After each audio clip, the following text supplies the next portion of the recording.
اللہ اللہ اللہ اللہ۔ یہ ایک مسئلہ ہے جس کو اچھی طرح آج سمجھ لیجئے۔ مکافات عمل کا کیا مطلب؟ ہم جو عمل کرتے ہیں اس کا رد عمل ہوتا ہے۔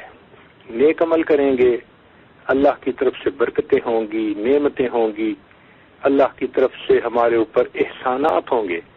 اور اگر ہم گناہ کریں گے تو گناہوں کی وجہ سے اللہ رب العزت کی طرف سے سزا ہوگی، عذاب ہوگا۔ اس کو مکافات عمل کہتے ہیں۔ چنانچہ ہم گناہ تو کرتے ہیں لیکن ہمیں وہ عذاب سمجھ میں نہیں آتا۔ قرآن مجید میں اللہ تعالیٰ ارشاد فرماتے ہیں ما اصابکم من مصیبت فبما کسبت ایدیکم، کہ تمہارے اوپر جو بھی مصیبت آتی ہے وہ تمہارے ہاتھوں کی کمائی ہوتی ہے۔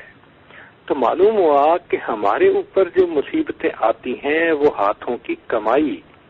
ہاں، ایک نقطہ یہ بھی ذہن میں رکھیں کہ بسا اوقات اللہ والوں پر بھی مصیبتیں آتی ہیں، مگر اللہ والوں کے تو درجے اور ہوتے ہیں۔ ہم تو بہت ابتدائی درجے کے لوگ ہیں۔ ہمارے لیے وہ آیت نہیں ہے کہ جس میں فرمایا ما اصابکم من مصیبت فباذن اللہ۔ وہ تو جن کے ایمان بڑے پکے ہوتے ہیں اور اللہ کے بڑے قریب ہوتے ہیں، اللہ ان کو اور درجات دینے کے لیے آزماتا ہے۔ ہمارا معاملہ تو یہ ہے کہ ہم کچھ نیکیاں بھی کر لیتے ہیں اور کچھ گناہ بھی کر لیتے ہیں۔ تو ہمارے لیے یہی ہے کہ جو ہماری پریشانیاں ہیں وہ ہمارے ہاتھوں کی کمائی ہیں۔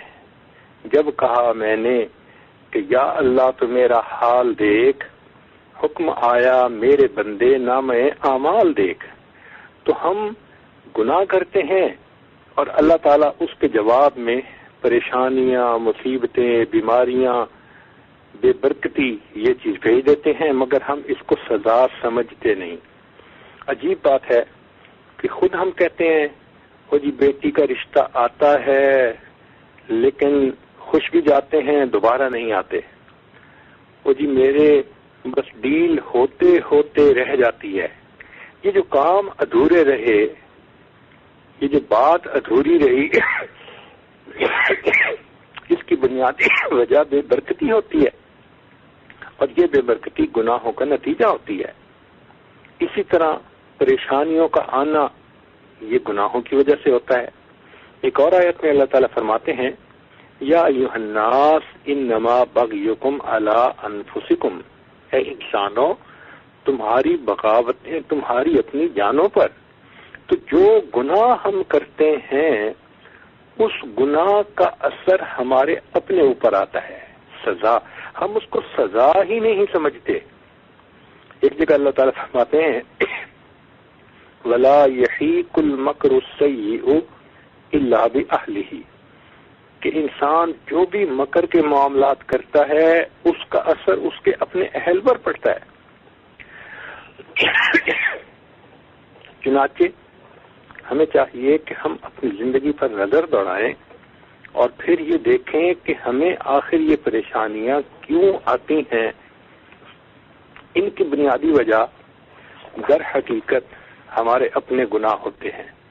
تو اگر ہم گناہوں کو چھوڑ دیں تو اللہ رب العزت کی رحمت ہو جائے اور ہماری زندگی میں برکتیں ہی برکتیں آ جائیں۔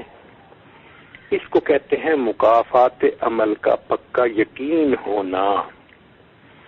آج ہم سچی توبہ کر کے دیکھ لیں اور پھر اللہ تعالیٰ کی برکتوں کو ہم اپنی آنکھوں سے دیکھیں گے کہ وہ کیسے زندگی میں آتی ہیں۔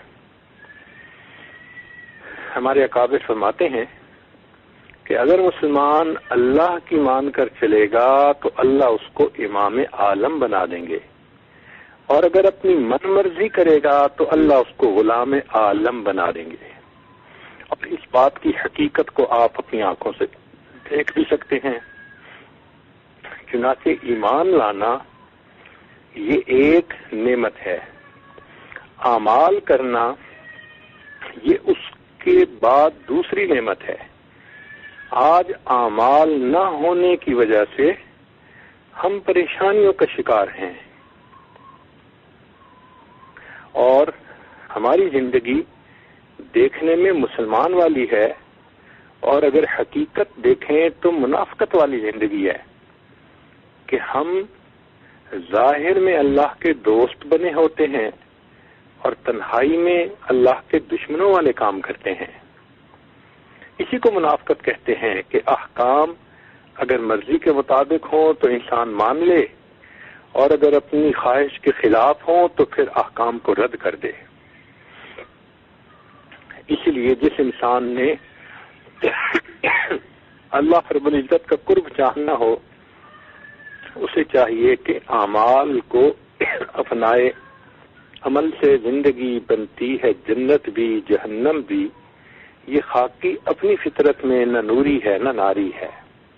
لا الہ الا اللہ، لا الہ الا اللہ، لا الہ الا اللہ، لا الہ الا اللہ، لا الہ الا اللہ، لا الہ الا اللہ، لا الہ الا اللہ، لا الہ